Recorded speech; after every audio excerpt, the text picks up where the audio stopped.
Hi, everybody. Welcome to ZEMZ podcast. I am Susan Ridgway with Cooking with the Ridgways, and I'd like to welcome you to my community CEO takeover. And what I wanted to come on and talk with you guys about today is meal planning. And because that can be a big impact on whether you cook or you go out to dinner or you have leftovers or everybody's fitting for themselves. But first, just a little bit, real quick about me. I am with Pampered Chef, and I am actually in the UK. So my husband's job brought us over here for a period of time, and I'm working my business from over here, which I love. And also, too, I've been with Pampered Chef for 10 years now, so I enjoy it. I love to cook. My husband loves to cook, so it's a great fit for us. So let's get back to the meal planning. All right. So in the comments, and if you're watching live, can you comment live for me? And then if you're watching the replay, if you could do hashtag replay, and that would be awesome. So going through and thinking about meal planning, a lot of times, we always get asked what's for dinner, especially if we have kids. Fortunately, I'm an empty nester. It's only my husband and I. So I do get asked it, but not as often as I used to and stuff. It used to be worse. I'd have both daughters ask and then him ask. He'd ask in the morning, he'd ask in the evening and stuff. And I'm like, I have no idea. So I had to start meal planning. And once I did, I really enjoyed it because it made things a lot easier. And, I could plan my shopping list. I wasn't spending as much on groceries because I wasn't buying things that I never used. So when you are meal planning, one of the very first things you want to do is you want to check your family's schedule. And you don't want to plan a really nice big meal when half the family's gone. They have their sports games or they have meetings, whatever the case may be. So you do want to know everybody's schedule, and you could have a master calendar where you've got what everybody has each day. Color code them so you know whose is who. You don't have to guess. Everybody gets assigned a color and stuff. And once you know the schedules, that makes meal planning a lot easier, because if it's a night where, most everybody has something going on, maybe not all at the same time, it might be staggered or something, that could be a good night for leftovers. Or that could be your pizza night. You call out for pizza or, something like that, something easy. And so you go through the schedules, you figure out what nights really do need to be a quick dinner, and that could even be a crock pot meal, where you're cooking it in the slow cooker and stuff, and it's ready at a certain time, and you can just turn it to warm, and everybody can get theirs when they're home or, before they leave, at whatever's convenient for their schedule. Or like I said, it could be leftovers, and then too, you always want to expect the unexpected. What happens if you have planned to make a chicken dish and you forgot to take the chicken out of the freezer and stuff? That happens. So you kind of always want to have a recipe or two that's kind of a backup go-to. One of mine is always cheesy shells and sausage. And that just because I normally always have the ingredients, and the sausage is usually pretty quick and easy to thaw out and cook. Or you could even have it pre-cooked in the freezer and just, toss it in and stuff. So those are the kinds of things you can do there. When you have a pressure cooker and your meal was like an oven meal, or that, you could always do it in the pressure cooker and just add a little bit of time to it and stuff. And you can still have the same meal, so just things like that to think of. So as you're going through and planning your meals, I usually like to do a week at a time. And because I only like grocery shopping once a week, I spent 30 years working in a grocery store. So going to the grocery store is not always fun for me and stuff, especially at the holidays, because I know what's coming. And it's like, I don't want to be there. So I do a week at a time, and I usually bulk shop for the bigger things like my canned goods and things like that. Now, since I'm in the UK, I'm not doing that. That's how I do it back in the States and stuff. Here in the UK, the refrigerators are smaller, the freezers are definitely smaller, and I don't have a pantry.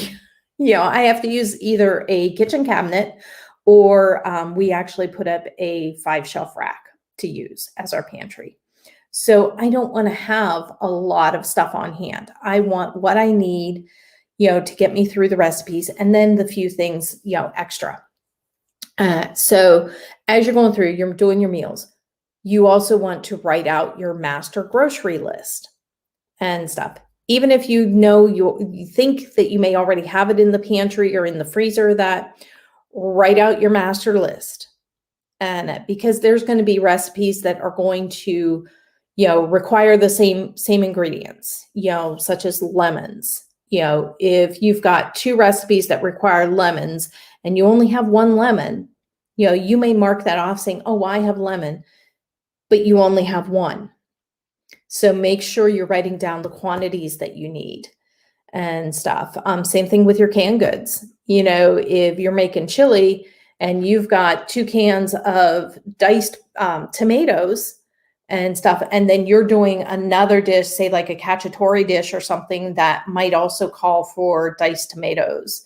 And so that's 3 cans, but you've used 2 cans for your chili. So now you don't have any for the other recipe. So you want to make sure that you're getting all the ingredients all at one time, because not only does that save you time, it can also save you money, especially if you're a sales shopper, a price comparison, and you shop the ads, which I used to do. No kidding, I would hit 3 grocery stores to get all of my groceries, and because my budget required that and stuff. So you may also want to consider theme nights. It's always fun to make dinner fun, or even breakfast fun. Doesn't matter what the meal is. Consider a theme. Like Monday could be meatless Mondays. Tuesday could be taco Tuesdays. Then, Thursday, not sure. I haven't figured one out for that yet. But Friday could be a favorites Friday. And then, Saturday could be cooking out, or, anything like that and stuff, and then don't forget your family favorites. You don't want to totally eliminate them, but you do want to get some variety in there, because it's definitely more fun to enjoy meals whenever you have variety. And, so you've got your meal plan all planned out for the week.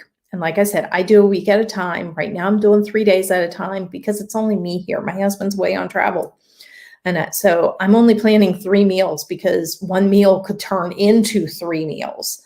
So that's the other thing to remember too, is how much does your recipe yield? And that, especially if not everybody's going to be home to eat, so you are going to have leftovers. And the other thing to think about too is, does your family like leftovers? Because if you're a family that does not eat leftovers, and I know quite a few people that don't, then you may want to consider cutting that recipe in half. So that way you don't have all the leftovers. And or if it's something that you could freeze, consider freezing it. And then also too, like I said earlier, have a few fallback recipes, something that's quick and easy, for that just in case moment. And always have something because you never know if the power will go out. So you always do want to have something that could be a fallback in that case, that you could make on the grill, or that, so if you have versatile cookware and stuff, then that's great, because then you can actually take those and cook on the grill, and that you don't need a stove or an oven. You can replace it with your grill. And then, prep ahead. There are ways that you can prep things ahead. Like if you're making ground beef for tacos, you can brown ground beef, and then you can freeze it in portion sizes. Like, if you're browning 3 pounds of ground beef, you only need 1 pound for the tacos, and you want to separate the other into 1 pound bags each. You would have 2 1 pound bags. going in your freezer, you could use that for spaghetti, for your sauce and stuff, or, just various different things. And so anything that you could do like that will save you time, because that's what we all really do cherish, is our time, because we are so busy. And a lot of the areas that we live in, the traffic is insane. And if you're working outside of the home at a full-time job, you get home, you don't feel like making dinner, especially if you've got to turn around and take the kids to their activities or go pick them up after school because there's no after school bus. Those are all the kind of things that you have to take into consideration when you are doing your meal planning. Freezer meals are a fantastic idea because that has the majority of your prep work already done. You're taking it out, you're thawing it overnight or in the morning. And then when it comes to dinner time and stuff, you're just adding some dry ingredients to it, and it's super easy, and it's less than 30 minutes to make dinner. So if you are a meal prepper and stuff, then you understand the importance of having the proper tools. So like for lunches, if you meal prep lunches to go, or that, containers like this is from Walmart and stuff. You can get them in a pack. You can prep, 4 or 5 lunches ready to go to take to the office or to send with your kids to school. There's nothing that says the kids can't take something like this to school with their lunch. And when you're prepping your ingredients and stuff, I love our prep bowls. They go in the dishwasher. They're super sturdy. You've got a 1 cup, a 2 cup, and a 3 cup and stuff. And they all have lids. They can go in the freezer. They can go in the microwave. So if it's something that needs to be microwaved, you could simply put it in the microwave.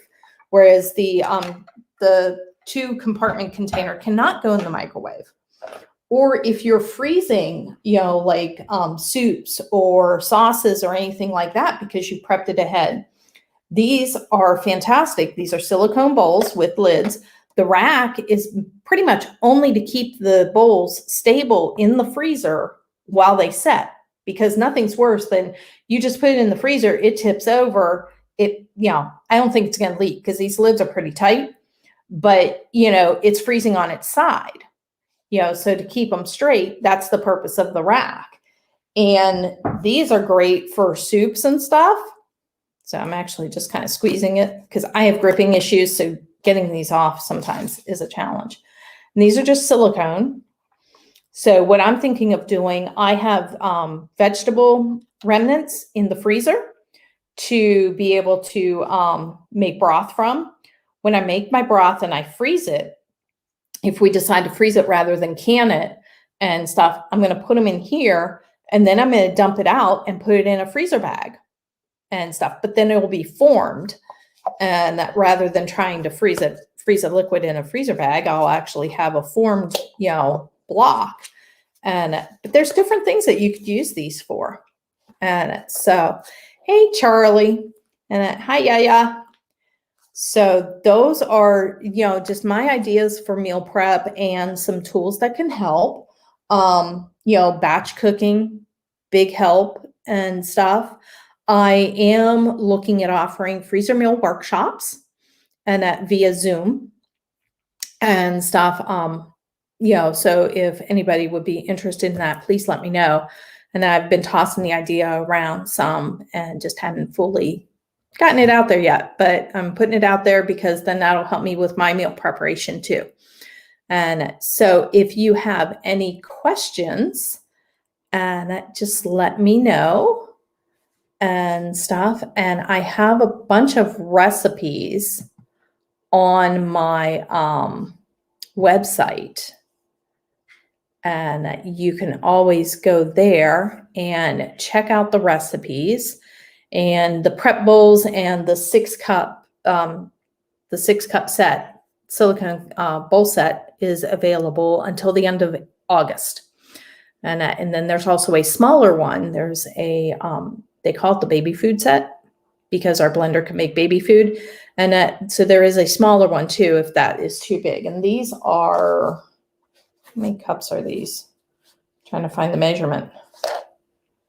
And I can't read with my glasses on. Measurements are on here. Why can't I read them? Okay, that's milliliters. These are 1 cup. So the other ones are half cup. And oh, I know why. Because you look at them going through and then you can see the measurements. Okay, didn't realize that.